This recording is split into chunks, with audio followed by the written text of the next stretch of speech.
Leg spinner হচ্ছে মানে ওই হাতি পালার মতো, মানে এর পিছনে তোর অনেক ইনভেস্ট করতে হবে, ওয়েট করতে হবে, ধৈর্য রাখতে হবে।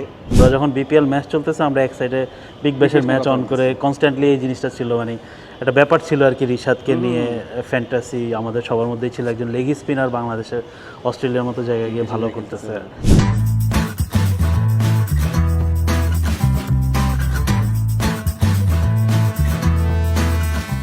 SA-20, বিগ ব্যাশ, বিপিএল, তিনটা বড় টেস্ট প্লেয়িং নেশনের, বড় বলা ঠিক হবে না, বাংলাদেশ তো অত বড় টেস্ট প্লেয়িং নেশন না, বাট তিনটা টেস্ট প্লেয়িং নেশনের T20 লিগ গত 3-4 বছর যাবৎ একসাথে শুরু হয়, একসাথে শেষ হয়। এই তিনটা লিগ একসাথে চলাতে অনেক ধরনের ড্রামা, অনেক কিছুর মধ্যে দিয়ে যেতে হয় তিনটা লিগকে, স্পেশালি বাংলাদেশ প্রিমিয়ার লিগকে।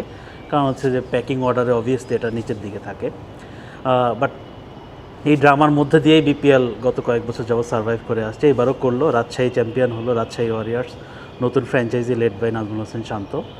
আর বিবিএলে মনে হয় পার্ট অ্যাজ ইউজুয়াল যেটা ডমিনেশন দেখে আসছি শুরু থেকেই। আর এবার মানে সানরাইজার্স কেপ টাউন যেটা আছে মানে SA-20 সেটা চ্যাম্পিয়ন হলো দেখা গেল আর কি। তো দুইটা লিগে আমাদের বেশ ভালো একটা নজর ছিল আর কি, বিগ ব্যাশে আর হচ্ছে বিপিএলে। কারণ হচ্ছে বিগ ব্যাশে রিশাদের কারণে অবভিয়াসলি রিশাদ হোসেন হোবার্ট হারিকেন্সের হয়ে খেললো, গতবার তারা চ্যাম্পিয়ন ছিল, এবার তারা চ্যালেঞ্জার্সে গিয়ে বাদ পড়লো আর কি, সিডনি সিক্সার্সের কাছে হেরে আর কি। 15 উইকেট, একজন লেগ স্পিনারের প্রথমবারের মতো বিগ ব্যাশ খেলতে গেল। কারণ আমরা এটা নিয়ে ডিসকাস করছি কনস্ট্যান্টলি থ্রু বিপিএল। আমরা যখন বিপিএল ম্যাচ চলতেছে আমরা এক সাইডে বিগ ব্যাশের ম্যাচ অন করে কনস্ট্যান্টলি এই জিনিসটা ছিল, মানে একটা ব্যাপার ছিল আর কি। রিশাদকে নিয়ে ফ্যান্টাসি আমাদের সবার মধ্যেই ছিল, একজন লেগ স্পিনার বাংলাদেশের অস্ট্রেলিয়ার মতো জায়গায় গিয়ে ভালো করতেছে। পুরো বিষয়টাকে কিভাবে দেখেন শান্ত ভাই? মানে আমার কাছে তো এটা সারিয়াল, এখনও মনে হয় যে অনেক বড় অর্জন এক ব্যক্তিগত জায়গা থেকে চিন্তা করলে। ডেফিনেটলি, কারণ মানে তুই যদি দেখিস যে বাংলাদেশের ক্রিকেটের প্রেক্ষাপটে মানে লেগিরা কতটা সংগ্রাম করতে হয় দলে জায়গা পেতে, তাদেরকে মানে কত পথ পাড়ি দিতে হয়, মানে কে সারভাইভ করছে বাংলাদেশের ক্রিকেটে? মানে রিশাদকে যদি আমরা এক পাশে রেখে দিই, কেউ নাই। এই ইভেন রিশাদের এক্সাম্পল থাকার পরও এই বিপিএল আমরা কয়জন লেগে দেখছি, এক্স্যাক্টলি অনেকের টিমে ছিল কিন্তু কেউ প্রমোট করে নাই আর কি। তো সেইখানে মানে বিগ ব্যাশের মতো একটা লিগে গিয়ে খেলা, নিয়মিত খেলা, মানে জায়গাটা পোক্ত করা, দলের ইয়াতে মানে ইম্প্যাক্ট রাখা, সবগুলো ম্যাচ খেলা, এটা মানে হিউজ থিং। তুই হয়তো চিন্তা করতে পারিস যে আইপিএলের মতো ওইখানে অত রংচং নাই, অত ঝলকানি নাই, টাকার ঝনঝানি নাই, কিন্তু ওইখানে তো রিয়েল ক্রিকেটটা হয়, প্রেস্টিজটা, এক্স্যাক্টলি কোয়ালিটি ক্রিকেট হয়। ওইখানে কারা খেলে, তো সেইখানে যখন তুই নিয়মিত খেলবি, এরকম তুই প্রভাব রাখবি দলের মানে উইনিং হোক বা দলের পারফরমেন্সে, ডেফিনেটলি এটা মানে বলতে হবে যে বাংলাদেশের একজন ক্রিকেটার, বাংলাদেশের একজন লেগ স্পিনার, মানে এটা বলতেই হবে যে এটা একটা বড় অর্জন। ডেফিনেটলি তানিন কনস্ট্যান্টলি একটা কথা বলেন, কি জানি ওই leg spinner, Bangladeshi leg spinner হইতে হলে কি কলিজা লাগে আর কি। হ্যাঁ, ও কলিজা লাগে। এর চেয়ে বড় ব্যাপার হচ্ছে আমার কাছে যেটা মনে হয় যে মানে লেগ স্পিনার হচ্ছে মানে ওই হাতি পালার মতো, মানে এর পিছনে তোর অনেক ইনভেস্ট করতে হবে, ওয়েট করতে হবে, ধৈর্য রাখতে হবে।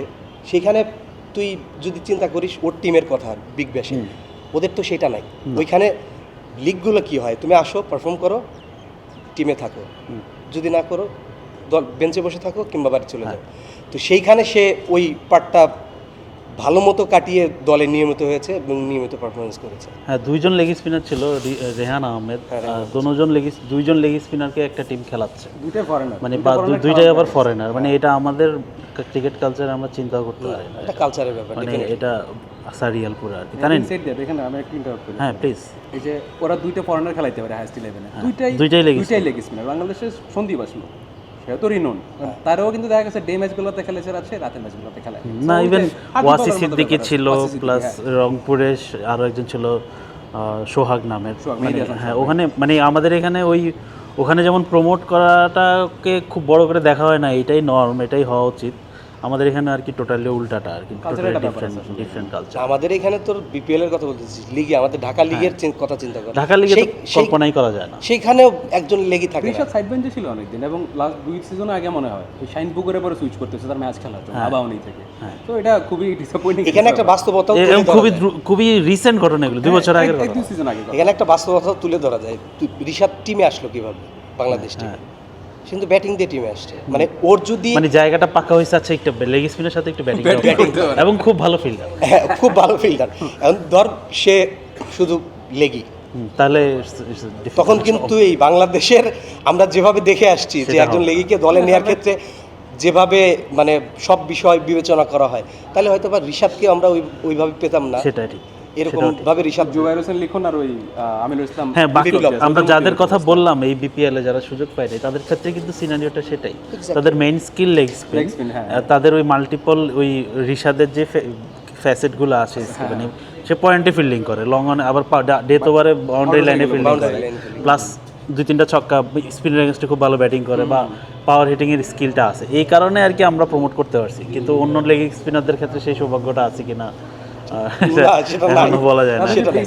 তার মানে বলা যায় যে ঋষাদ প্রজেক্ট সাকসেসফুল হওয়ার পরেও বাংলাদেশের কালচারাল যে চেঞ্জটা এক্সপেক্ট করা যায় সেটা হয় না লেগ স্পিনারদের ক্ষেত্রে। আগের জায়গাতেই রয়ে গেছে। আগের জায়গা থেকে মানে আপনি যেটা বললেন ভাই, ঋষাদকে হঠাৎ মনে পড়লো, ঋষাদকে কে সবচেয়ে বেশি সুযোগ দিচ্ছে, কেন সুযোগ দিয়েছে? হাতুড়ি সিংয়ে যখন কোচ ছিলেন প্রথমবার সে জুবাইর হোসেন লিখনকে প্রমোট করছেন, পরের বার এসে ঋষাদ তানভীরকেও প্রমোট করছেন। হ্যাঁ, তার আমরা সবাই জানি যে ওনার স্কিল লেভেলটা হয়তো ওই লেভেলে না, তারপরেও তাকে প্রমোট করা হয়েছে being the only leg spinner in the domestic circuit. তারপরে ঋষাদকে যখন প্রমোট করলো তখন তার অন্যান্য অ্যাট্রিবিউশন অবশ্যই হেল্প করছে, বাট তার লেগ স্পিনটাও তাকে হেল্প করছে, শান্ত অনেক ভালো পুশ করছে তাকে। এবার সে মানে ঋষাদের সঙ্গে একটা বিষয়ে কনভারসেশন ছিল, সে যখন সিডনিতে গেছিলো তখন হাতুড়ি সিংয়ের সাথে দেখা হয়েছিল এবং হাতুড়ি সিংয়ে he was so happy to see Rishad doing so well in the মানে এই লেভেলে আর কি, বিগ বেস্ট লেভেলে। মানে ও নাকি খুবই আবেগপ্রবণ হয়ে গেছিল মানে কত বড় একটা জিনিস চিন্তা করেন মানে বাংলাদেশের জন্য আর কি ওভারঅল। ইভেন হাতুড়ি সিংও হয়তো বুঝে যে কত টাফ ছিল তার জন্য এই সিস্টেমে ব্রেক করে মানে তাকে ঢুকিয়ে নেওয়া দলে, তাকে খেলানো, মানে সেটাই। এটা হয়তো একটা কোচের জন্য সবচেয়ে বড় পাওয়া, যে এরকম জেনারেশনের একটা প্লেয়ারকে পুশ করে দেওয়া। আর জার্সি কোনটা নেবেন? জার্সি তো ওভারটেকটা নেবেন ডেফিনেটলি। আমি তো বলছি যেটা নেবেন দুইটা নেবেন, একটা আপনার একটা না, ঋষাদের সাইজ অনেক বড়, সো আমার আপনাদের কারোই হবে না, হইলে শুধু আমার হবে। সাইজ অ্যাডভান্টেজ আমার আছে। না না, ক্যাপটা আমার। ক্যাপটা আপনার? ঠিক আছে, দেখা যাক। আনফেয়ার কল হয়ে গেল না বড় ভাই কি বলবো ভাই। তা মানে রাজশাহী ওয়ারিয়র্সের একটা জার্সি বানায় পাইছেন, প্লেয়ার্স ভার্সন পড়তেছেন? না, ওটা পড়তেছেন পড়া হচ্ছে না। চ্যাম্পিয়ন হয়েছে ঠিক আছে, মানে জার্সিটা পাইছি, এটা ভালো লাগতেছে যে প্লেয়ার ভার্সন গুণে মানে বেশ ভালো, কিন্তু সাইজ একটু বড় যে কারণে পড়া যাচ্ছে না। না ভাই, ওভারঅল রাজশাহী আমরা যেটা বললাম যে মানে বিগ ব্যাশ থেকে যে কম্প্যারিজন তো বলা যায় না, বাট হয়ে যায় আর কি কম্প্যারিজন বললে। আপনি দেখবেন যে ওই প্রফেশনাল আউটফিটের কথা যদি চিন্তা করেন এই বিপিএলে, রাজশাহীর কথা সবার আগে আসবে আর কি। রংপুর রাইডার্সের নাম আসবে, but Rajshahi being the champion প্রথমবারের মতো বিপিএলে আসলো, এসে যেই প্রফেশনাল আউটলুকটা দেখাইছে মাঠের খেলার বাইরে, এই জিনিসটা আমার কাছে সবচেয়ে বেশি হাইলাইট মনে হয়েছে। মানে একেবারে নিলাম থেকে শুরু করে ফাইনাল ডে পর্যন্ত তাদের আউটলুকটা ছিল খুবই প্রফেশনাল আর কি। এটা একটা নতুন ফ্র্যাঞ্চাইজির জন্য আপনি কি এক্সপেক্ট করছিলেন এরকম কিছু হবে নাকি? না, এটা ইনফ্যাক্ট মানে বিপিএল এ এটা এক্সপেক্ট করা কঠিন, কারণ বিপিএল তো সেই 2012 থেকে দেখে আসতেছি। মানে যে দলই আসে হয়তো বা দেখা গেলো যে তাদের চিন্তাধারা একরকম থাকে, এখানে আসার পরে সব গোলমাল লেগে যায়। তো ওই দিন ওই যে চ্যাম্পিয়ন হওয়ার পরে শান্ত যেটা বলছিলেন যে এই দলটা কেমন, তাদের মানসিকতা কেমন, তাদের কাছে কেমন চাওয়া ছিল, তাদের উপর কোনো প্রেশার ছিল কিনা। তো শান্তর আমরা যেটা দেখেছি শান্তর কথা শুনে মনে হয়েছে যে দলটা অনেক বেশি প্রফেশনাল, এবং প্রফেশনাল হলে যেটা হয় যে মাঠ থেকে মাঠের বাইরে সব ব্যাপারগুলো তারা ওইভাবে হ্যান্ডেল করে, এবং এটার একটা ইম্প্যাক্ট তো ডেফিনেটলি পড়ে মাঠের পারফরমেন্স এবং মানসিক দিক থেকে, সেটার সমন্বয়েই এই রেজাল্ট। জানেন, আমরা তো অনেক ওনার নতুন যারা আসে তাদের ওনারকে চিনছি নানা কারণে, তাদের অ্যাডভাইজারদেরকেও চিনছি নানা কারণে এই বিপিএল এর থ্রুতে। এখন পর্যন্ত আমি শিওর আমি দেখি নাই আর কি রাজশাহীর মানে একেবারেই কোর ওনার যারা, তাদেরকে আমি খুব একটা প্রেজেন্স দেখি না। ইভেন আমরা ইউজুয়ালি আগে দেখতাম কি মানে ট্রফি জেতার পরেও তাদের একটা হিউজ প্রেজেন্স থাকতো, সেটা ডমিনেট করতো প্লেয়ারদের ইয়ের মধ্যে, সেটা তো দেখি নাই। বেশি পুরো বিষয়টাই ছিল রাজশাহীর ক্ষেত্রে প্লেয়ার সেন্ট্রিক আর কি। তো এই জিনিসটা আপনার কাছে কেমন লাগছে? মানে আপনি তো 3-4টা নতুন টিম দেখলেন এবার, আপনার কাছে কই ডিফারেন্সিয়েট করতে বললে মানে মাঠের বাইরের বিষয়টা কীরকম লাগবে? রাজশাহী টপ করবে আসলে। ওই শান্তবাজারে বলতেছিলেন, আপনি যেটা প্রশ্ন করলেন শুরুর দিকে, যে অপশনের টেবিল থেকে টু দ্য ফাইনাল যেভাবে তারা হ্যান্ডেল করছে সব কিছু, এক্স্যাক্টলি প্ল্যানিং যেটা করছিল ওই প্ল্যানিংয়ের এক্সিকিউশনটা প্রপারলি ছিল।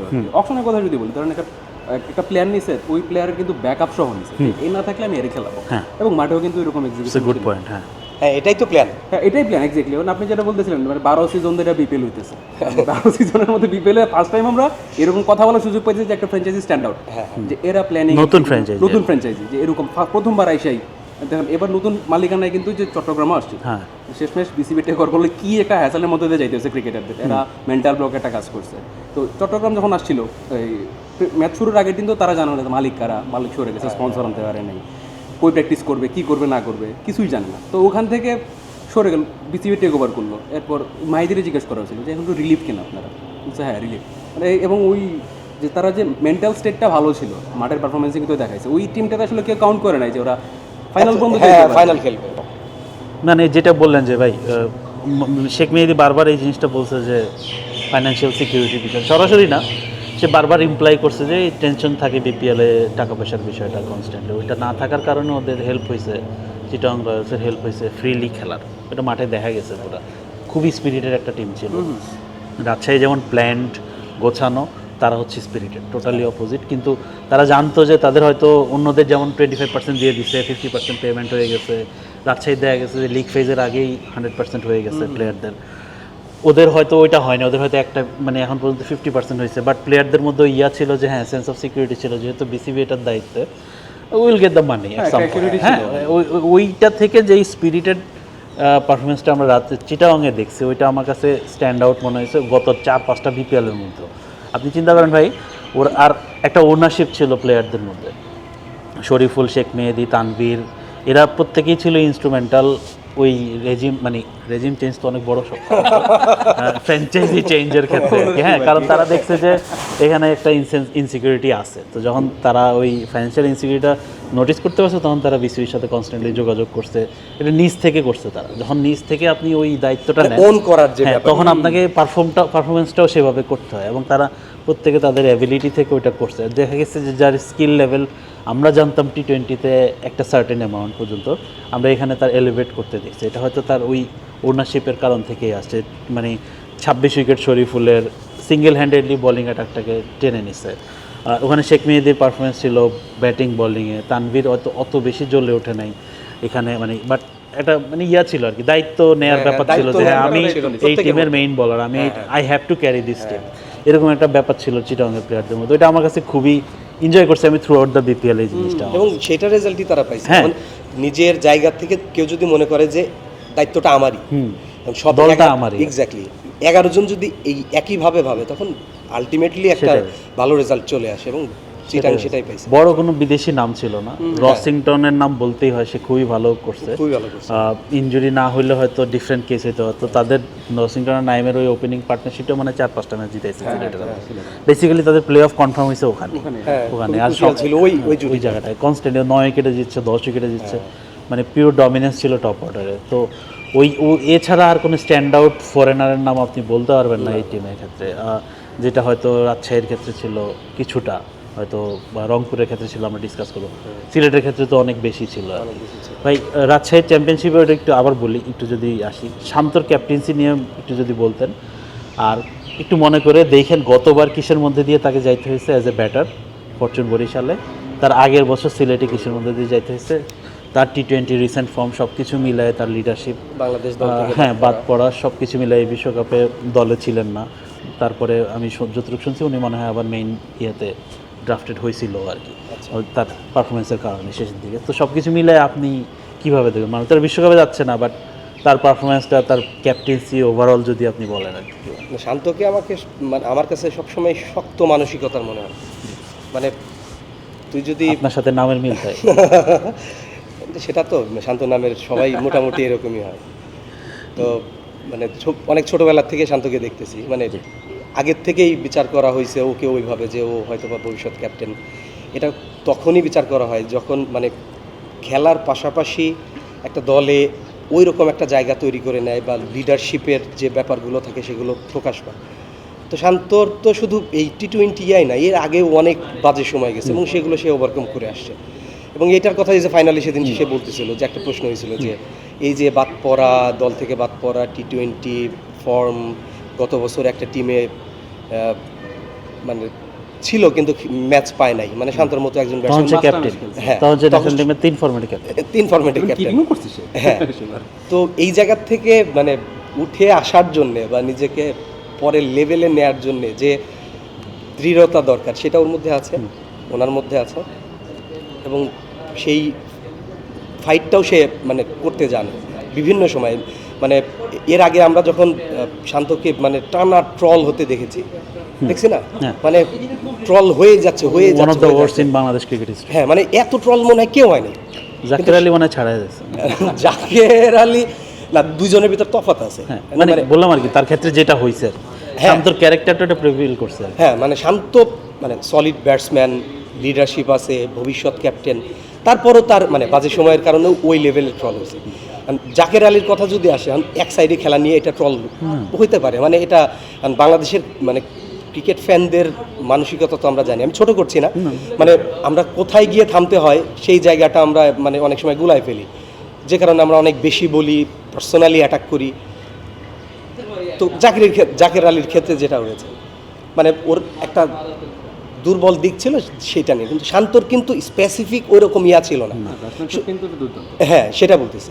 তো সেইখান থেকে সে বের হয়ে এসে মানে ন্যাশনাল টিমে শক্ত জায়গা করা, ক্যাপ্টেন্সি পাওয়া, দলকে লিড করা, পারফরমেন্স চেঞ্জ করে ফেলা, আবার এই যে এই সেকেন্ড ফেজটার কথা যেটা বললি, সেখান থেকে এসে একটা টিমকে চ্যাম্পিয়ন করানো, এটা তো মানে অনেক বড় ব্যাপার। অনেক বড় ব্যাপার। মানে জানেন, আমার কাছে ওই সিগনিফিক্যান্ট, এটা বেশি সিগনিফিক্যান্ট যে যে ইনিংসগুলো দেখছি, আপনি তো সিলেটে খুব ক্লোজলি দেখছেন, ওই ইনিংসগুলোর মধ্যে আর কি একটা T20 সুলভ ব্যাপার ছিল।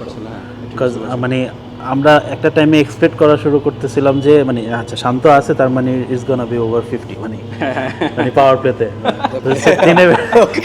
ঠিক আছে, আমরা ধরতাম আর কি যে এরকম একটা ইম্প্যাক্ট থাকবে, একটা পজিটিভ ইম্প্যাক্ট থাকবে, যেটা আমরা গত বছর দেখতাম না। সো একটা প্লেয়ারের মানে প্লেয়ারের কাছ থেকে আপনি কি দেখবেন, ইটস এ লং জার্নি। আপনি 15-16 বছর 20 বছর খেলবেন, সো আপনি কনস্ট্যান্টলি চাবেন যে নিজেকে ডেভেলপ করতে, যে আপনি পিছিয়ে পড়বেন আবার ডেভেলপ করবেন। That's how you want to see on a great player. শান্তর ক্ষেত্রে ওইটা হয়েছে যে গত বছর যেই জায়গায় ছিল, আমার মনে হয় না অত বেশি যদি সুযোগ পাইতো ওই টিমে তাহলে হয়তো আর একটু চেঞ্জ হতো। এটা তো ইনিংসের ব্যাপার, T20 কনস্ট্যান্টলি যখন টানা খেলছে, এবার সেটা আসছে, শুরু থেকে আসছে। ইভেন আমরা ওয়ার্ম আপ ম্যাচ যেটা কভার করতে গেছিলাম, সেখান থেকে বোঝা যাচ্ছিল যে হি ইজ অন সামথিং। উনি টেক মানে স্পেশালি যখন পেস বোলাররা বোলিং করবে, হি উইল ডমিনেট। হ্যাঁ, রানা ওই বিষয়গুলো থাকবে আর কি, এটা বোঝা যাচ্ছিল। তো এই জিনিসটাই তো একটা প্লেয়ারের মধ্যে আপনি দেখতে চান আর কি। এটা ইনিংসগুলো যেগুলো খেলছে ওটার মধ্যে সে বারবার প্রেস কনফারেন্সে বলতেছিল, আমি ইম্প্যাক্ট রাখার চেষ্টা করছি এবং রাখতে পারছি, that's why I am happy. I am not sure she is entirely happy, যে আরও হয়তো আরও একটা গিয়ার হয়তো তার ভিতরে আছে। আমার মনে হয় সেটা হয়তো সে সামনে মানে আনলক করবে। বাট আপনার কাছে ওই ইনিংসগুলো যদি একটু বলেন, কাজ আপনি দেখছেন লিখছেন ওই বিষয়গুলো। শান্তর ওই ফার্স্ট ম্যাচের সেঞ্চুরিটার কথা যদি বলি, হ্যাঁ, ইমন উইকেট শুরু দিকে তো সিলেট উইকেট ভালো, 190 চেজিং 190 চেঞ্জিং 180 তাও সিঙ্গেলটাও ঠিক আছে, রান টান হইতো। ইমনও আগে ফার্স্ট ইনিংসে দেখাইছিল ওই ম্যাচে যে রান হইতে পারে। তো শান্ত যেমনি আসলে পুরোটা ম্যাচ কন্ট্রোল করছে। শুরুর দিকে মানে শান্ত ব্যাটিংয়ের প্যাটার্নটা কমন ছিল যে শুরুর 1-2 ওভার একটু দেখে, এরপর থার্ড আর ফোর্থ ওভার থেকে সে মানে স্টার্টেড টু টু করে সবাইরই, ওভারে 2-3টা করে মারতেছে। অ্যান্ড আবার যখন স্লো ডাউন করার দরকার হইতেছে সেটাও করতেছে। কারণ ধরেন যে ট্রিকি চেজগুলো ছিল 150, 60, 140, ওগুলোতে যেমন আসলে ওই উইকেটে যে ডিমান্ড থাকে, সিচুয়েশনের ডিমান্ড থাকে, শান্তর যে ব্যাটিং প্রোফাইল এটা এত প্রপারলি গেছে, এত অ্যাডজাস্ট করছে ওটার সাথে, এক্স্যাক্টলি এইটা হচ্ছে ব্যাপার। মানে এত সুন্দরভাবে ম্যাচ করে নিতে ওর যেভাবে চিন্তা করে, যেভাবে ব্যাটিং প্যাটার্ন, শর্ট সিলেকশন, ফেজে খেলা যেটা বলি আর কি, আমরা অন্য কিছু না না না না, এটা ন্যাশনাল টিমের ক্ষেত্রে আমরা যতবারই এটা বুঝতে পারাটা কিন্তু খুব জরুরি। আমরা ন্যাশনাল টিমের টি-20 চেজের ক্ষেত্রে একটা কথা বারবার বলি, যে কথা আমরা সাইফু সহ যতবারই ডিসকাস করছি ততবারই বারবার, ইফ ইটস 130 140, যদি লিটন না থাকে, অপোনেন্টে যদি ভালো স্পিনার থাকে, ইট উইল বি ট্রিকি। এটা আপনি ওটাই বলতেছেন তো, ওই জায়গাটায় যে ব্যাটিং পেডিগ্রিটা লাগে আর কি, ওইটা একদম ওইটা ওখানে ছিল। শান্ত ওই এই জিনিসটা টোটালি রিফ্লেক্ট করছে বিপিএল এ, থার্ড বা ফোর্থ হাইস্ট রান মনে সম্ভবত তার। তবে ওই রানের যে ব্যাটিং এভারেজ, স্ট্রাইক রেটের যে ইম্প্যাক্ট, যেটা দল যারা ডিমান্ড করতেছে, সিচুয়েশন যারা ডিমান্ড করতেছে, ওইটা না প্রথমে 3-এ খেলছে, দেন যখন দরকার হয়েছে, আজকে মনে করেন যে ওপেনিং একটা ভালো পার্টনারশিপ হয়েছে, তখন আর তার মনে হয় নাই যে আমার 12তম ওভারে 3-এ নামার দরকার আছে। আমরা এটা অন্যান্য সময় অনেক ওপেনার ব্যাটসম্যানদের, টপ অর্ডার ব্যাটসম্যানদের ক্ষেত্রে, অনেক সিনিয়র সম্মানিত প্লেয়ারদের ক্ষেত্রেও বাংলাদেশের ক্ষেত্রে দেখি নাই। মানে ওই অ্যাওয়ারনেসটা থাকা যে হ্যাঁ 13তম ওভারে আমার নামাচ্ছে জিমি নিশামের নামা বেটার। মানে আমি যেটা করি, আমি ধর আমি যখন তিনে ব্যাটিং করি, আমি যখন 3-এ ব্যাটিং করতাম, দেখা গেলাম যে মানে ওপেনিং পার্টনারশিপটা বড় হয়ে গেছে, তো আমি যাব না, আর তার আমার চেয়েও সিরিয়াস বেশি মান। না সেটা ঠিক So, আছে। নিচে তো আমি আছি। না Exactly. আপনার দুজনের দিয়ে আমি মানে এটা কোন কোশ্চেনে নাই। ধরেন আপনি 3-এ খেলেন নরমালি, হ্যাঁ, এখন ধরেন এখন ওপেন করতেছি, এক্স্যাক্টলি ওপেন করতেছেন, এখন ধরেন 4 ওভার আছে, আর এখন কারো দরকার, জুয়ার ভাই যেটা বলে যে লাপ্পা মারা লাগবে, ওই লাপ্পা মারার লেগে জেমিনি সামরা দরকার, শান্ত ওটা রিভারেন্সিয়েট করতে হয়। না না, এটা ইউজুয়ালি আমরা, এটা কেন বলা, এটা অন্যান্য লিগে আমরা সবসময় দেখি, এটা কিন্তু আমাদের এখানে সবসময় দেখি না, এই চর্চাটা এবার দেখলাম আর কি। এটা বেসিক একটা ব্যাপার, Basic ব্যাপার। যে আমি যখন যাকে দরকার তাকে পাঠাবো। বেসিক জিনিসগুলো বাংলাদেশে আমাদের এখানে হয় না আর কি এটা।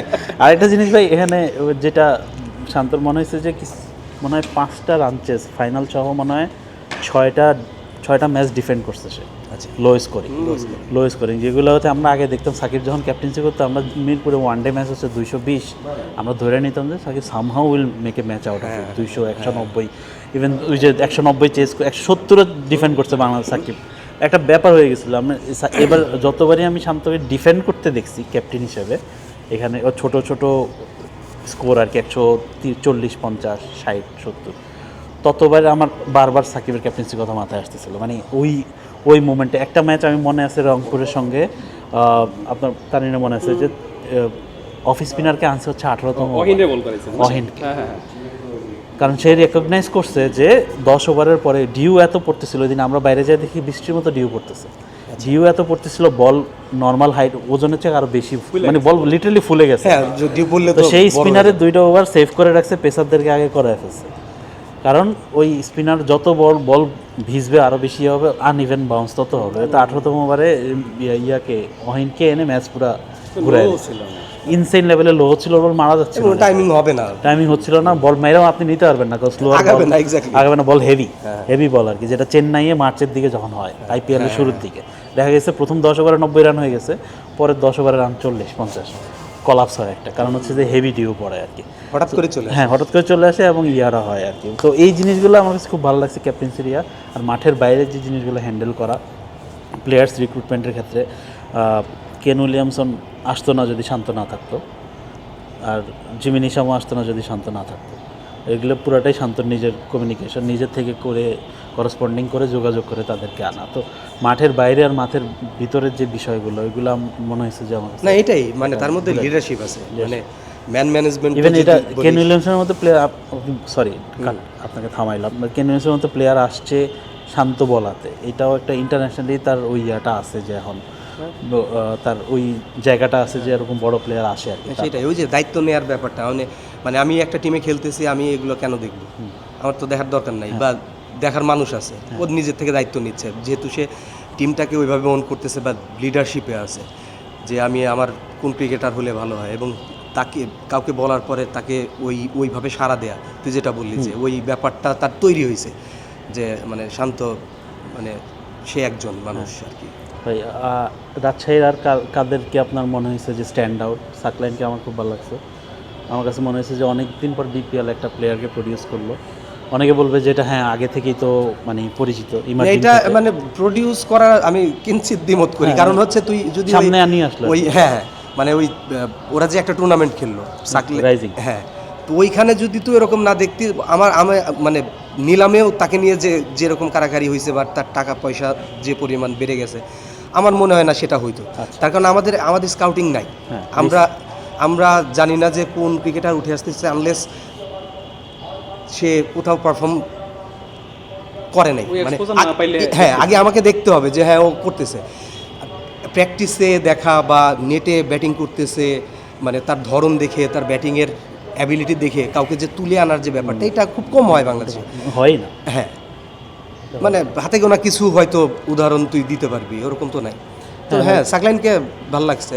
যখন নিলাম হয়েছিল, নিলামের টাইমে মানে আমি একটু একটু ছিলাম যে এটা কি রিসেন্সি বায়াসনেস কিনা, জাস্ট ভালো খেলে আসছে একটা লেভেলে, এরপরেই যেহেতু নিলামটা হয়েছে, যেটা হয় হচ্ছে অস্ট্রেলিয়ান অনেক মিডিওকার লেভেলের প্লেয়ারদের ক্ষেত্রে আইপিএল নিলামে, কারণ বিগ ব্যাশ শেষ হয় নিলাম শুরু হয়, তো আইপিএলে তারা বিগ ব্যাশে তারা ভালো খেলে না, অনেক দাম উঠে, আইপিএলে যে কিচ্ছু করতে হবে, ভুরি প্লেয়ার আছে অস্ট্রেলিয়া। হ্যাঁ, কিন্তু আমার কাছে মনে হচ্ছে এটা রিসেন্সি বায়াসনেস কিনা, season flavour of the month কিনা, পরে দেখলাম যে না, ওইটা সে তার পারফরমেন্স দিয়ে আর কি ওই ডাউটগুলো করছে, দূর করে দিয়েছে। রিপন মডেল তো সিস্টেমে ছিলই, হয়তো হ্যাঁ ইভলভ হয়েছে অ্যাজ এ প্লেয়ার, সেটা দেখা গেছে। ওইটা একটা জার্নি, ওইটা সিস্টেমেরই প্লেয়ার। সাকলাইনের বিষয়টা আমার কাছে একটু সিগনিফিকেন্ট লাগছে। আরেকজন হচ্ছে রুবেলেরটা। এক নম্বর হচ্ছে তাকে আমার মনে হয়েছে নিলাম থেকে যদি কোনো টিম নেয় সেটা রাজশাহী নেবে, কারণ তাদের ওই থিঙ্কিংটা আছে, ওই টেবিলে যারা ছিল আর কি, এবং তারাই নিচে শেষ পর্যন্ত। এবং আমার শুরুর দিকে আমি তাদের ম্যানেজমেন্টে তাদের সঙ্গে অনেক বেশি যোগ করতেছিলাম যে আপনারা তো খেলাবেন না, আপনাদের তো ওই সাহস নেই, শুধু জাস্ট হ্যাঁ ম্যাগিং করতেছিলাম যে হ্যাঁ আপনারা, মানে কিন্তু ওখানে তো শান্ত ছিল যে কিনা একবার রিশাদকে ব্যাক করছে, দেখা গেছে যে ক্রুশাল মোমেন্টে রুবেলকেও সে ব্যাক করছে, এবং রুবেল হয়তো ম্যাচ টার্নিং বেশ কয়েকটা পারফরমেন্স দিচ্ছে। এই জিনিসটা আমার কাছে খুব সিগনিফিকেন্ট লাগছে রাজশাহীর সব কিছুই মোটামুটি মানে ছিল, গোছালো পরিকল্পনা যেভাবে করছে ওইটা এক্সিকিউট করতে পারছে। যদি বিপিএল এর কথা যদি এইভাবে বলিস, আমি তাহলে আমার একটা প্রশ্ন, আমার অনেক দিনের প্রশ্ন, মানে হইতে পারতো যে এটা শেষের দিকে আমি করতে পারতাম, কিন্তু বিপিএল বারবার ওই মানে খোঁচাচ্ছে 2012 এতগুলো বিপিএল, এই কারণে বুঝাইতেছে আপনি এটা চলে আসতেছে কি কারণে। প্রশ্নটা হচ্ছে আমার বুলবুল ভাইয়ের জন্য। বুলবুল ভাইকে আমি ওরকম ভাবে পাচ্ছি না, তার কারণ বাংলাদেশ ক্রিকেটে অনেক ইস্যু, এখন অনেক কিছু চলে আসছে, যে মানে এই প্রশ্নটা অত বেশি জরুরি না এখন। মানে বাংলাদেশ ক্রিকেটে যা যা আছে ওইগুলো নিয়ে অনেক আলোচনার জায়গা আছে। তো প্রশ্নটা হচ্ছে, গত বছর যখন মানে আমাদের দেশে একটা বড় পরিবর্তন আসলো, ক্রিকেট বোর্ডে পরিবর্তন আসলো, তখন মানে বিপিএল আয়োজন হচ্ছিল, তো বুলবুল একটা স্ট্যাটাস দিয়েছিলেন যে ওনার ফেসবুকে, হ্যাঁ ওনার ফেসবুকে, যে এই সময়ে বিপিএল কেন, এটা হচ্ছে তার প্রথম প্রশ্ন ছিল। এবং ভিতরে অনেক লেখা ছিল, যেখানে মানে মোদ্দা কথা ছিল যে এই বিপিএল বাংলাদেশ ক্রিকেটকে কি দিয়েছে। আমি যদি তোর প্রশ্ন করি যে আসলে বিপিএল বাংলাদেশ ক্রিকেটকে কী দিয়েছে, খুব কঠিন প্রশ্ন হবে আমি জানি, হয়তো আলোচনা করা যাবে। কারণ সেই মানুষই যখন মানে বিসিবি প্রেসিডেন্ট হয়ে একই টুর্নামেন্ট আয়োজন করার জন্য উঠে পড়ে লেগে যান, মানে তখন আমাদের বুঝতে হবে যে এই বোর্ড, এই যে সিস্টেম, এটা মানুষকে পাল্টে দেয়, এটা পাল্টে দেয়। মানে আমি যে মানসিকতা, যে ভাবনা, যে পরিকল্পনা নিয়ে এখানে আসি সেটা আর থাকে না। এইখানের যে আবহাওয়া, এইখানকার যে বাতাস, এইখানকার যে পারিপার্শ্বিক একটা ব্যাপার আছে, সেইটাতে মিশে যেতে হয়, নাহলে সার্ভাইভ করা যায় না, কিংবা ওইখানে টেকা যায় না। সেটাই আমার হিসাবে এবার আরও অবস্থা খারাপ। তা তো অবশ্যই, আমরা জাস্ট রাজশাহী পজিটিভিটি দিয়ে শুরু করলাম, এবার অবস্থা আরও খারাপ। সেইখানে বিপিএল আয়োজন, সেই বুলবুল ভাই তো বিপিএল আয়োজন করলেন, এবং আমি কোনোবার দেখি নাই যে বিসিবিকে কোনো টিম চালাতে হচ্ছে। আমি কোনোবার দেখি নাই যে কোচ সিএনজিতে করে চলে যাচ্ছে যে আমি থাকবো না এখানে, এর আমি করবো না। মানে হয়তো বা এর চেয়ে অনেক বেশি বিতর্ক ছিল, অনেক ঘটনা ছিল, কিন্তু এবার যেসব ঘটনা ঘটছে এইগুলো কখনো হয়নি, কখনো হয়নি, ছাড়িয়ে গেছে আর কি। তো বিপিএল আসলে ওইটাই, যে বিপিএল করতেই হবে।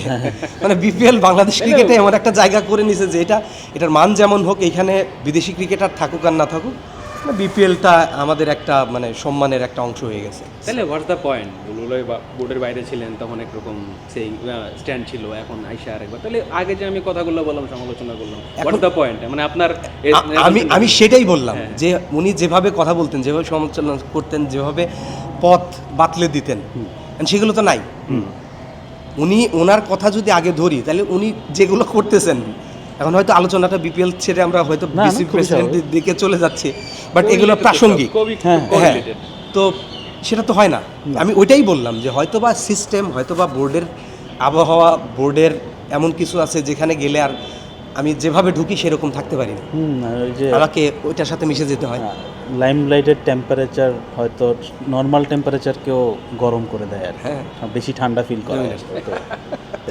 বিপিএল আসলে ব্যাপারটাই এরকম। বিপিএল মানে হা হুতাশ হবে, যেমন হাতুর সিংহে বলতো যে আমি বিপিএল দেখি না, এরকম। আমি এবার বিপিএল খুব কম দেখছি, হ্যাঁ, খুবই কম দেখছি। তারপরও বিপিএল তুই মাঠে এসে দেখবি যে অনেকে মানে এবারের প্রেক্ষাপটে যদি বলি যে ক্রিকেটারদের অনেকে গালিগালাজ করলো, বয়কট ক্রিকেট, কিন্তু মাঠ কিন্তু ভর্তি। মাঠ ভর্তি। সেটাই ক্রিকেট জীবনে বিপিএল ক্রিকেট বাংলাদেশে তো বিপিএলটারও একটা আলাদা আবেদন তৈরি হয়ে গেছে। এইখানে ফিক্সিং হবে, এইখানে মারামারি হবে, এইখানে কোচ বের হয়ে যাবে, এইখানে দলের মালিক হারায় যাবে, কিন্তু বিপিএল হবে, মালিক হারায় যাবে। এই হচ্ছে ব্যাপার। ভাই যেটা কথা বললেন, এই যে যেগুলো শেষে বললেন, এগুলোর সঙ্গে সিলেট টিমটার খুব ভালো ইয়ে ছিল। তারা কনস্ট্যান্টলি বিগ নেম নিয়ে আসছে এবং তারা আলোচনায় ছিল ওই কারণে আর কি। বড় বড় তারকারা আসছে, লোকাল প্লেয়াররাও ছিল। ওনাদের বড় তারকা, সবচেয়ে বড় তারকা ওনাদের উপদেষ্টা ছিলেন, সবচেয়ে বেশি আলোচনায় ছিলেন। আমার কাছে মনে হয়েছে ওনার মানে সিলেটের উপদেষ্টা হচ্ছে পিক বিপিএল। মানে বিপিএল মানে এর চেয়ে ভালো ইয়া হয় না। He is the epitome of BPL. মানে আপনি চিন্তা করেন, আর সিলেট আর যাই করে এই বিপিএল এর সবচাইতে এক্সাইটিং গেমটা প্রডিউস করছে আমার কাছে মনে হয়। ওই লাস্ট বল 6 ক্রিস, ওইটা জাস্ট আমার কাছে মনে হয়েছে যে আপনি যাই বল, ফাইনালটা তো পুরোটাই এক পেশে ছিল। আমার কাছে মনে হয়েছে যে ওইটা যদি ফাইনাল হইতো, ইমাজিন দ্যাট কি হইতো আর কি। ওইটা মানে হয়তো বা বিপিএল এর সেরা ফাইনাল হয়েছে। হ্যাঁ মানে এইভাবে এরকম ফিনিশ ইনক্রেডিবল। আমার মনে হচ্ছিল না যে হবে, মানে ওইটা নিয়ে তো আমাদের মধ্যে অনেক কথা হয়েছে যে কি হবে কি হবে, সেটাই আর কি। এবং আমি ওই দিন আমি কোনো দলের জয়ে আমি মানে সেলিব্রেশন করি না, ওই দিন আমি করছি। মানে ব্যাপারটা সব মিলাই, তুই যেটা বলতে চাচ্ছিস সব মিলাই আমি সেলিব্রেট সাধারণ ছিল আর কি। ইভেন খুব প্রেস বক্সে তো ইউজুয়ালি অনেক হার্ডকোর সিনিয়র জার্নালিস্ট, তারাও মুভড হয়েছিল আর কি ওই মুভমেন্টে আর কি। এটা খুবই সিগনিফিকেন্ট যে বিপিএল এর একটা ম্যাচ এটা করা। আমরা মনে পড়ে না লাস্ট কবে বিপিএল এর ম্যাচ সেটা করতে পারছে আর কি আমাদের। এটার জন্য সবচেয়ে বেশি খুশি হয়েছিল সাইফুল। House always wins. না মানে ব্রিটিশ একজন, আচ্ছা ব্রিটিশ একজন করেছেন। হ্যাঁ, ও ব্রিটিশ একজন মানে করেছেন। তার আমার দিকে তাকায় বলছে ভাই ভালো লাগে। হ্যাঁ ভালো তো লাগবেই। সিলেটের জন্য ভালো লাগে না, ভালো লাগছে। হ্যাঁ ভালো লাগছে। ইংল্যান্ডের একজন ক্রিকেটার লাস্ট বলে ছক্কা মেরে জিতাইছে। কথা বলা দরকার নাই, 4-1 হারছে। সেটাই, সেটা তো আছে। আমি যদিও ইংল্যান্ড ছিলাম এবার, মানে আমার লাইফের one of the biggest mistake এটা। না মিস্টেক বলবো না, মানে যাই চাপুরে হয় না 4-1 হারতে যায় ভাই। 4-1 যে হবে এটা কে ভাবছিল? মানে অস্ট্রেলিয়া এবার ওদের যে অবস্থা, ইংল্যান্ড সব মিলাই তো বলে ওয়াইড স্টার আইছে আর কি, শুনে চলে আসছে ক্যামেরা। ঠিক আছে শুনে চলে আসছে, দেখা যাক, এগুলো তো হয় আর কি। আচ্ছা ভাই, রংপুর রাইডার্সকে নিয়ে কি বলবেন? পুরো সিজনের পরে আবার প্লে অফে এসে আরও একবার পুরো কিভাবে দেখতেছেন আর কি রংপুরের জার্নিটাকে? রংপুরের জার্নি আসলে সিমিলার প্যাটার্নেই চলতেছে কয়েক সিজন। ক্যাপ্টেন্সি চেঞ্জ এর একটু মাথায় রাখেন। আর লিটন দাসকে শেষের দিকে এসে ক্যাপ্টেন্সি দিয়েছিল, হোপিং দ্যাট যে হ্যাঁ সে উনি প্লে অফে গাইড করে ফাইনালে নিয়ে আর কি। সেটা হয় না শেষ পর্যন্ত। এখন ওই বিপিএল এ তাদের যে থ্রু আউট যদি আপনি বিপিএল সিজন দেখেন, মোটামুটি এক প্যাটার্নে আগাইতেছে। এবার একটু তারা সেট স্কোয়াড নিয়ে আগে, যেটা থেকে খুব বেশি ছিল গতবার, যেটা থেকে তারা আর কি, যেটা নিয়ে তারা খুব স্পেকটিক্যাল ছিল যে একটু বা যে প্লে অফে এসে বড় প্লেয়ারদেরকে নিয়ে এসে বড় কিছু করে ফেলা, সেটা আর এবার তারা যায়নি। সেট টিম নিয়ে গেছে, যাদের ফর্ম ছিল না তাদেরকেও ব্যাক করছে, কিন্তু এটা পেড অফ হয় নাই আর কি। তো এখান থেকে মানে এই জন্য বলা যে কনসিস্টেন্টলি ফ্র্যাঞ্চাইজিটা বিপিএলে খেলতেছে, এটা প্রফেশনাল সেট আপ নিয়ে আসে। কিন্তু তারা কিন্তু সর্বশেষ জিতছে মাসাই ভাইয়ের নেতৃত্বে 2017 সালে। সো তাদের what they can take out of this BPL আর কি, আপনার কাছে কী মনে হয়? এখানে আমার মনে হয় যে মানে আমি যেটা বললাম যে বিপিএলটা আমি ওরকমভাবে এবার ফলো করি নাই, মানে তারপরে আমি অনেক কথা বলে যাচ্ছি, হয়তো এটা বাড়াবাড়ি হচ্ছে, মানে যতটুক দেখছি অতটুক বলার চেষ্টা করতেছি। মানে ও যেটা বললো যে মানে একইভাবে আসতেছে, একইভাবে ওই যে ওই পরিবর্তনটা, মানে ওরা বড় নাম নিয়ে আসতো একটা ম্যাচে, বা দেখা গেলো যে কোয়ালিফায়ার খেলবে মানে নকআউট স্টেজে, তখন নিয়ে আসতো ওইখান থেকে হয়তো বা একজন কেউ খেলে দিত। এবার সেটা নাই আমার এই ক্যাপ্টেন্সি পরিবর্তনটার, এটা তুই হয়তো বা এর ইনসাইট জানিস, মানে ক্যাপ্টেন্সি মানে সোহান তো অনেক দিন ধরে রংপুরে আছে, অনেক মানে এই টিমটার ভেতর থেকে বাইর সবই জানে সে। পুরোটাই সোহান। এইটা কি কারণে, মানে এই চেঞ্জটা কি কারণে, এটার কি কোনো প্রভাব ছিল? মানে প্রথমে তো মনে হচ্ছিল যে একটা অপশন ক্রিয়েট করা, যদি সোহান ক্যাপ্টেন না থাকে তাহলে তার জায়গায় অন্য একজনকে খেলানো, কিন্তু আমরা সেটা দেখিনি। সোহান খেলছে ক্যাপ্টেন্সি ছাড়ার পরেও, তো সেটা কতটা যে লাভ করছে এটা মানে কতটা দলকে বেনিফিট করছে I am not sure. Because আপনি যদি স্কোয়াডে চেঞ্জ আনতেন then you can make sense যে হ্যাঁ আচ্ছা একটা চেঞ্জ আসছে, মানে ক্যাপ্টেন থাকার কারণে হয়তো এই চেঞ্জটা করতে পারতেছিল না। প্লাস সোহানের পারফরমেন্স তো খুবই বাজে ছিল বলা যায়, যে জায়গায় ওই বিপিএল আমি জিজ্ঞেস করতাম যে আসলে সোহানের, হ্যাঁ তারপর ইভেন আমি যতটুকু জানি যে সে হয়তো বিশ্বকাপের জায়গাটাও হারাইছিল আর কি ফাইনালি, তো ওই শান্তর কাছে আর কি।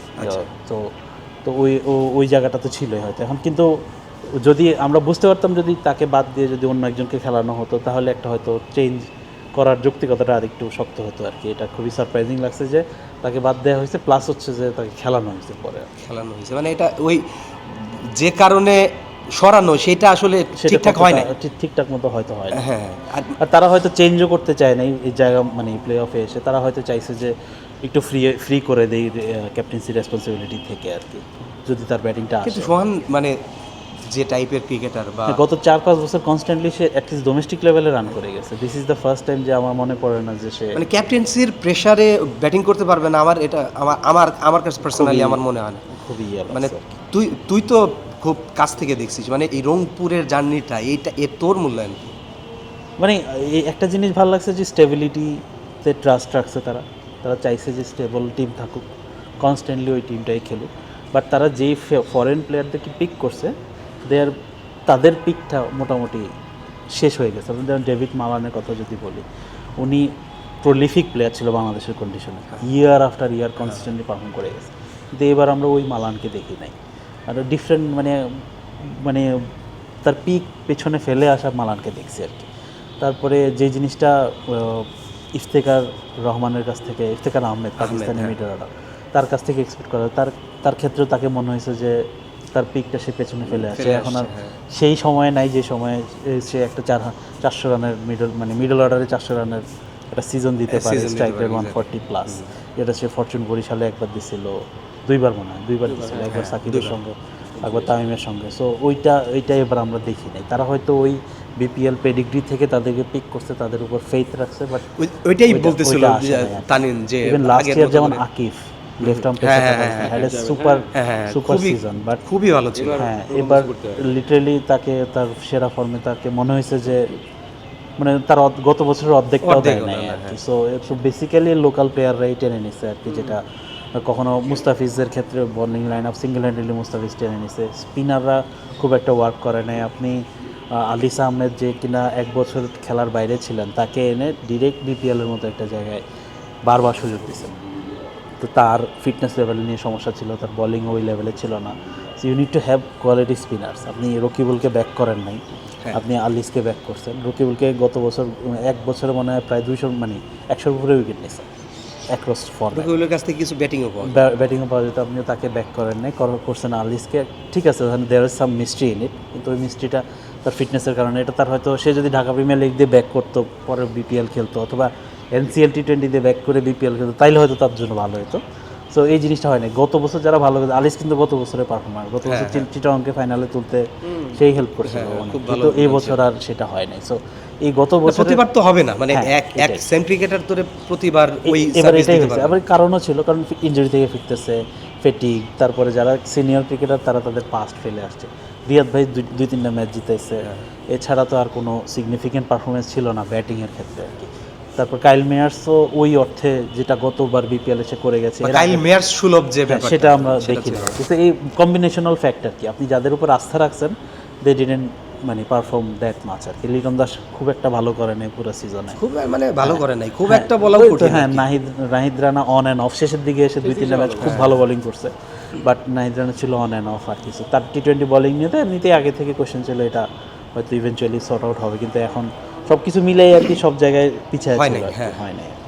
আমার কাছে এরপরে যে দুইটা টিম সেগুলো খুবই আলোচিত টিম, নোয়াখালী আর ঢাকা। ওকে ঢাকা আলোচিত নানা কারণে, স্যাডনেসও ছিল ওদের, তাদের কোচ মাহবুব আলী জাকির মারা গেলেন, মানে আমাদের কোচিং সিস্টেমের অনেক বড় লস বলা যায়, স্পেশালি পেস বোলিংয়ে ওনার ওই সাডেন মানে মাঠেই মারা যাওয়াটা, এটা মানে এটা হ্যাঁ, এখনো এটা অনেক বড় ধাক্কা। এখনো মানে পার্সোনালি শুধু ঢাকার জন্যই না, মানে বাংলাদেশ ক্রিকেটের জন্য, বাংলাদেশ ক্রিকেটের জন্য, বাংলাদেশ ক্রিকেটারদের জন্য, মানে গত যারা- স্পেশালি পেসারদের জন্য ভাই যেটা বললো, গত কয়েক বছরে যত পেসাররা আসছে, যে বাংলাদেশ পেস বোলিং ডিপার্টমেন্ট যেটা হয়েছে, Champaka Ramanayake, Mahbub Ali Zaki, Otis Gibson, Ronald, এদের নাম বারবার আসবে। তো উনি একটা অনেক বড় ইয়া ছিল, উনি বাংলাদেশের কোচিংয়ে বায়োমেকানিক্স জিনিসটা উনি সবার আগে স্টাডি করে, উনি সবার আগে এটা নিয়ে ডিসকাস করা শুরু করছিল। 140 হইতে হবে বেঞ্চমার্ক, উনি ছিল উনি সবচেয়ে বেশি পুশ করছে আর কি ডোমেস্টিক্যালি কোচদের মধ্যে। তারপরে টবি রেডফোর্ড আসলো, উনি চলে গেল, টবি রেডফোর্ড দায়িত্ব নিয়ে উনি আবার আফগানিস্তানের চাকরি নিয়ে চলে গেল। তারপরে আতিফ ভাইয়ের বন্ধু আমাদের, উনি কোচ হলেন।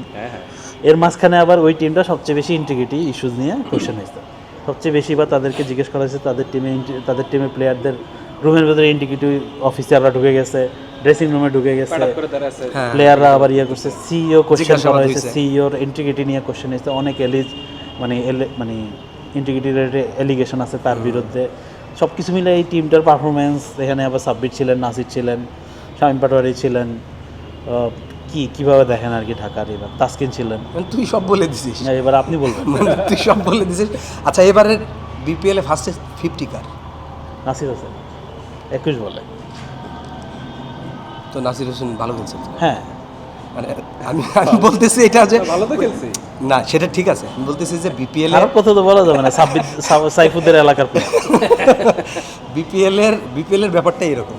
বিপিএল আপনি চিন্তা করেন, মানে আপনার একটু থামাই দিই, নাসির এনসিএল টি20-তে সেমিফাইনাল মানে দুইটা নকআউটে 2টা 50 করে রংপুরকে চ্যাম্পিয়ন করছে। হ্যাঁ, সবই হচ্ছে পাওয়ার প্লেতে, মানে টপ অর্ডারে ব্যাটিং করে। আমরা দেখলাম যে প্রথম কয়েক ম্যাচ ঢাকা তাকে খেলাইছে 7-8, মানে এগুলো আমরা না এখন এগুলো তুই চিন্তা করবি যে আসলে ক্রিকেটের সেন্স কম নাকি এখানে কিছু আছে, ওই আলোচনা চলে আসবে। এমন প্লেয়ারকে ঢাকা খেলাইছে যারা আফগানিস্তানের লিগেও রান করে নাই, কোনো লিগে রান করে নাই, মানে স্বীকৃত কোথাও কোনো টি20-তে রান করে নাই, কিন্তু তারা জুবাইদুল্লাহ, আমার নামের সঙ্গে মিল আছে, যাই হোক, তো তার ওপেনিং করাইছে 3-4 ইনিংস কনস্ট্যান্টলি, মানে এরকম প্লেয়ার আছে আর কি ঢাকা। এগুলো তো মানে প্রশ্ন, এগুলো এই প্রশ্নের তো উত্তর মানে আমি তুই খুঁজে পাবো না, বাট মানে ওই মানে বড় জোর যেটা করা যাবে, যে সন্দেহ প্রকাশ করা যাবে যে আসলে এরকম তো হওয়ার কথা ছিল না, মানে যে সেট আপ, সেখানে যে ক্রিকেটার আসে, যাকে খেলানো যায়, কাকে কোন পজিশনে নামানো যায়, এটা জুম বললাম, আপনি আপনার তাকাই দিচ্ছেন কয়েকজন পেসার ছিল ভাই, কয়েকজন পেসার খেলছে।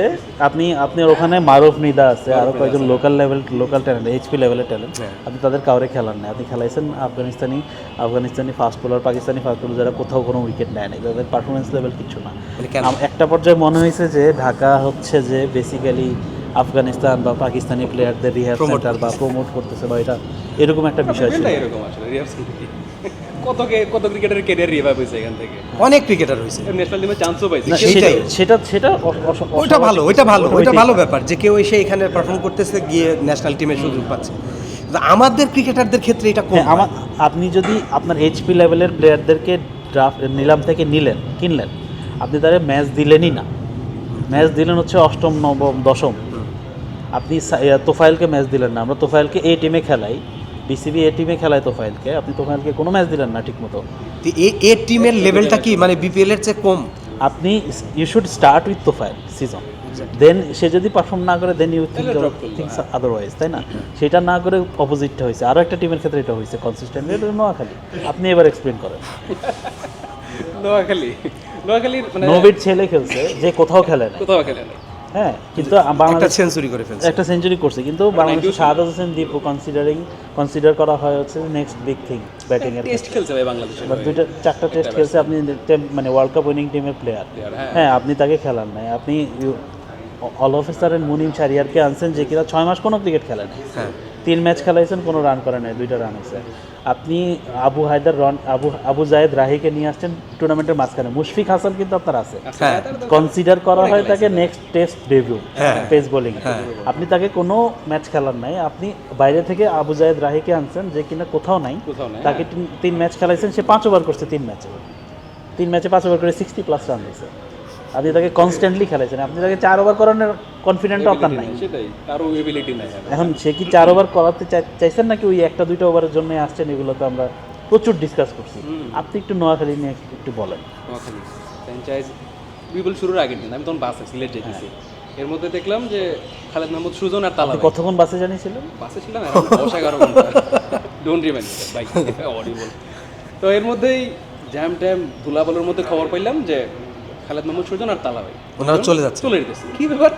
তোর ফেসবুক সলভ করতেছি, দেখি যে দুজন সিএনজি করে চলে যেতেছে, জোরে নিউজ করছেন। তো দেখলাম যে কি ব্যাপার, কালকে একটা টুর্নামেন্ট শুরু, একটা দলের কোচ চলে যেতেছে। আপনি শুরু থেকে বলতেছিলেন যে বিপিএল বলে এটা সম্ভব। তো কি মানে অভিযোগটা হচ্ছে যে বল নাই ভাই, বল দেয় না, একটা বল দেয়, একটা না 2টা না 3টা বল দিছে, চায় নাকি বল নেওয়া লাগতেছে। এখন এই ব্যাপারটা আসলে রিফ্লেক্ট করে যায় এই নোয়াখালী ফ্রেঞ্চ, আপনি যে বললেন যে এবং ওই দিনই খালেদ মাহমুদ সুজন আর তালা জুবাইর মিডিয়ার সামনে আসছে, পুরো বিপিএলে তারা কেউ মিডিয়ার সামনে আসে না। এই যে আমি যতগুলো ইরেগুলারিটির কথা বললাম, আমরা কেউকে জিজ্ঞেস করতে পারি না, শেষ পর্যন্ত ক্যাপ্টেন করা হয়েছিল নোয়াখালীর এক্স্যাক্টলি। আমি এটা বলতে চাচ্ছি যে নোয়াখালীর একটা ব্যাপার আমি মানে খেয়াল করছি, ওদের ক্যাপ্টেন মানে নোয়াখালীতে আরও নাম ছিল, মানে এইটা আমি খুব অবাক হয়েছি। হ্যাঁ, সৈকত আলীকে ক্যাপ্টেন, আমি মানে সে কেন ক্যাপ্টেন, মানে যে কিনা মানে কোথাও নাই ওইরকম ভাবে না। ওই টিমে মাহিদুল ইসলাম অঙ্কন আছে, national team player, Jaker Ali আছে, আমি সেটাই বলতেছি। হ্যাঁ, আমি সেটাই বলতেছি যে মানে এরকম নাম থাকার পরেও সৈকত আলী কিভাবে ক্যাপ্টেন হয়।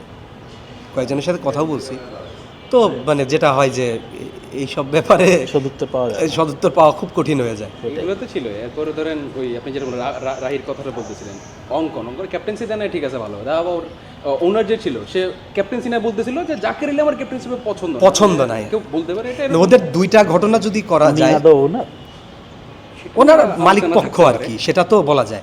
মানে 2টা ঘটনা যদি তুই মানে একটু খেয়াল করিস, একটা হচ্ছে যে 2 কোচের চলে যাবে মাঠ ছাড়া, এবং ওই যে মালিক যে বললে যে হ্যাঁ ওই কমেন্টসটা, এটা তো বোঝাই যায় তারা পেশাদার না। তারা মানে ক্রিকেটের যে একটা কালচার আছে এইখানে, যে কিভাবে কথা বলতে হয়, অন্যকে কিভাবে সম্মান দিতে হয়, এই ব্যাপারটা তাদের ভিতরে ছিল না। এখন এইটা যদি না থাকে, তুই তো সব জিনিস ওইভাবে ভাবতে পারবি। অ্যাসিস্ট্যান্ট কোচ নিয়ে অনেক কথা হয়েছে, নিয়াজ।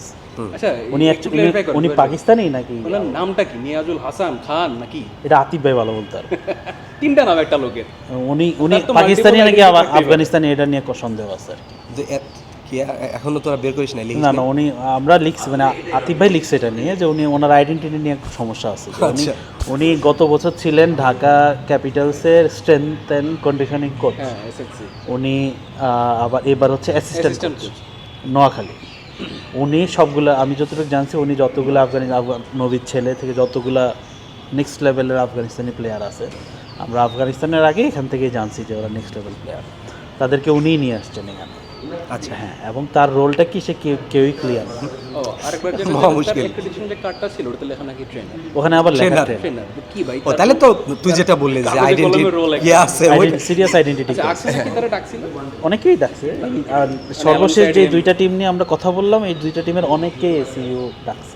আচ্ছা, নোয়াখালীর যেটা বললি যে নবীর ছেলেকে খেলানোর ব্যাপারটা, আমার যেটা মনে হয়েছে যে মানে তাদের কথাবার্তা, তাদের পেশাদারিত্ব সব দেখে মনে হয়েছে যে বাপ ছেলেকে খেলানোর যে একটা ফ্যান্টাসি তাদের ভিতরে, এই জিনিসটা কাজ করছে যে আমরা বাপ ছেলেকে খেলাই ছাড়বো। হ্যাঁ, এবং মানে নালে ওর হ্যাঁ সেটা হয়েছে। হ্যাঁ, এটাই মানে ওয়ান অফ এরকম তো অনেক ঘটনাই থাকে। তো এরকম অনেক ঘটনার মধ্যে একটা বড় ঘটনা ছিল বয়কট বিপিএল। এটা মানে আপনি তো এইটা ক্লোজলি ফলো করেন। হ্যাঁ, এটা আমি আপনিও তো এবার বলেন আপনারা। মানে ক্রিকেটারদের বয়কট। হ্যাঁ, এটা কিভাবে হলো? কই থেকে এটা এটা আসলে দেখুন অনেক আলোচনা, Assume করেন কই আমি থেকে আমি হইলো। এটা নিয়ে কথা বলছি, এটা নিয়ে আমার স্ট্যাটাস দিছি। এটা আমার মানে খুবই অস্বস্তির একটা জায়গা, মানে পার্সোনালি। খাইছেন মনে স্ট্যাটাস দিয়ে। হ্যাঁ, এটা সেটা আমরা খাইছি। প্রতিদিন খাই।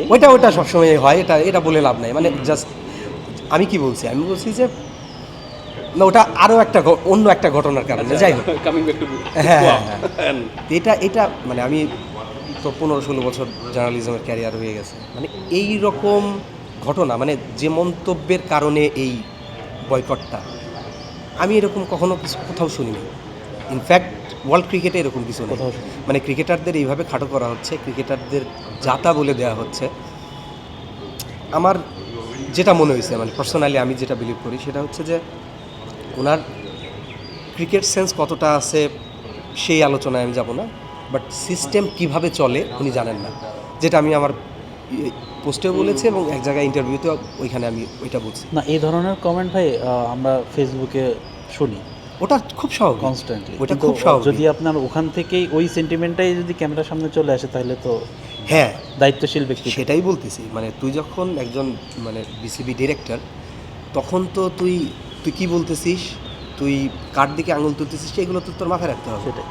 এটা সমালোচনা হতে পারে, কথাবার্তা হতে পারে, কিন্তু আমি ক্রিকেটার, মানে যে ক্রিকেটার দিয়ে ক্রিকেট বোর্ডটা, তাদেরকে আমি অসম্মান করতে পারি কিনা, এই এতটুকু বোধ তো আমার থাকা জরুরি। এবং সে বলতেছে যে তাদেরকে আমরা টাকা কেন দিব বা ফেরত চাই না কেন। উনি কি জানেন না যে উনি যে ক্রিকেট বোর্ডে আসেন, উনি চা খাওয়া থেকে শুরু করে উনি যে লাঞ্চ করেন, বোর্ড মিটিংয়ে যে সেই খাওয়া দাওয়া, এই যে বিজনেস ক্লাসে চড়া কিংবা 5 স্টার হোটেলে থাকা, এগুলো ক্রিকেটারদের আয়ের টাকা, প্রত্যেকটা টাকা। তো সেই টাকা আপনি ক্রিকেটারকে কেন মানে দেবেন এইভাবে কেন বলেন? আপনি তো এটা বলতে পারেন না। এবং ক্রিকেটাররা যে স্ট্যান্ড, মানে এটা নেয়ারই ছিল, এটা হওয়ারই ছিল। মানে একটা বড় একটা গোষ্ঠীকে নিয়ে যখন বলে ফেলা হয়, সবাই গায়ে লাগাবে না, কেউ তো গায়ে লাগাবে, সেটাই হয়েছে। এবং সেটার সাথে সবাই একমত হয়েছে, বয়কট করছে। এটা মানে আমার কাছে মনে হচ্ছে খুবই জাস্টিফাইড ছিল। ওটা যদি তারা না করতো, তারা নিজেদেরকে অসম্মান করতো সেদিক থেকে। আর কোয়াবের যে ইন্টারভিউটা ছিল, আমার কাছে মনে হচ্ছে খুবই স্মার্টলি ডান। হ্যাঁ, এটা খুবই, আমার কাছে মনে হচ্ছে খুবই দরকার ছিল, নাইলে এই জিনিস রিপিটেডলি হতে পারে। এক্স্যাক্টলি, মানে আরো কেউ না কেউ বলতো, আরো বাজে কথা হতো। কিন্তু সারপ্রাইজিংলি জানেন, ওই লোক যেই কারণে যে দাবিতে কোয়া বিয়ে করলো, সেই লোক আবার এই বিপিএল শেষ হওয়ার সঙ্গে সঙ্গে পরের দিনই তাকে আমি এটাই বলতে চাচ্ছিলাম। এটা প্রমাণ করে যে মানে যে আন্দোলনটা হইলো, যে this is one of the reason একজন প্রভাবশালী ডিরেক্টর পদত্যাগ করছে ইয়া থেকে। হ্যাঁ, একজন পদত্যাগ করছে, চলে গেছেন। এখন আমি একটা জায়গায় যাই, আমার যে এথিক্স, আমি যেভাবে কাজ করতে চাই, আমার যে ভাবনা, সেটার সাথে যদি না মেলে আমি চলে যেতে পারি। এখন এই গার্ড সবাই দেখাইতে পারে না, ওই রকম মুভও নিতে পারে না। একজন নিয়েছেন, অবশ্যই সাধুবাদ জানাই। তবে এই যে তুই যেটা বললি যে তাকে ফিরায় আনা হয়েছে, এটা হচ্ছে একটা মানে কাউকে নাগোনা। হ্যাঁ, যে তোমরা আন্দোলন করছিলা, একদিন খেলা বন্ধ ছিল, আবার খেলা শুরু হয়েছে, সিস্টেম আবার আগের মতো চালু হয়ে গেছে, চলে আসুক। ও কী হয়েছিল, মানে কি বয়কট হইলো, ক্রিকেটে এটার প্রভাব পড়বে কিনা, ক্রিকেটাররা এটা কিভাবে নেবে, মানে কেয়ার করারই টাইম নাই। মানে আপনি তো আরও বাজেভাবে ক্রিকেটারদের ইনসাল্ট করলেন। হ্যাঁ, ওনাকে রিইনস্টেট। হ্যাঁ, ডেফিনেটলি। যে ওরা যে দাবিটা করছিল, সেই দাবিটা তো মানাই হয় নাই, সেটা করায় ওইটা অন্য আলোচনা। তাদের সাথে পলিটিক্স করছেন প্লেয়ারদের সাথে। হ্যাঁ, আপনি আবার তাকে একই জায়গায় ফিরে বসাইছেন, কি দায়িত্ব বসে। মানে মেসেজটা দিচ্ছে, এটা খুবই স্যাড। এটা ভবিষ্যতের জন্য খুবই খারাপ মেসেজ, খুবই খারাপ মেসেজ। এই অর্থে যে 25 জন ডিরেক্টর, ধর সবাই ওনার মানসিকতার না, সবাই খুব ভালো মানসিকতার না, সবাই খারাপ মানসিকতার না, মানে এক একজন এক এক মানসিকতা। উনি এটা বলে যখন পার পেয়ে যাবেন, ছোটোখাটো একটু বলে দেওয়া, একটু খোঁচা দেওয়া, এগুলো তো হতেই পারে, অন্যদের দ্বারা এগুলো চলে আসতে পারে। তাহলে ক্রিকেটার যাদের দিয়ে ক্রিকেট চলতেছে, যা মানে ক্রিকেটার ছাড়া তো ক্রিকেট হয় না, তো তাদেরকে আমরা যদি ওই জায়গাটা না দিতে পারি, আমরা যদি তাদেরকে কষ্ট দিয়ে ফেলি, তাদেরকে মানে মানসিক চাপে ফেলে দিই, তাহলে ক্রিকেটটা কিভাবে আগে দুঃখজনক বিষয়। আগের বোর্ড নিয়ে ধরেন অনেক আলোচনা সমালোচনা আছে, কখনো এটা হয় না। নাজমুল হাসান পাপন ছাড়া মনে হয় ক্রিকেটারদের নিয়ে এরকম মানে তা পার্সোনাল অ্যাটাক করে নাই, কিন্তু পাপন ভাই বললেও তার একটা বাউন্ডারি লাইন ছিল। আমি পক্ষে বলতেছি না, এটা বললেও আবার আমার মানে ফ্যাসিস্টের লেগে যাবে গায়ে, সেটা আমি জানি না। আমাদের দেশে এগুলোই হয়। না, সেটা- আমি বললাম যে ক্রিকেটারদের পক্ষে কথা বললাম, আমাকে দালাল উপাধি দিয়ে দেওয়া হলো। না, সেটা- তো এই যে মানে কেউ মানে নিউট্রাল থেকে কথা বলার যে জায়গা আছে, এটাই আমরা বিচার করতে পারি না।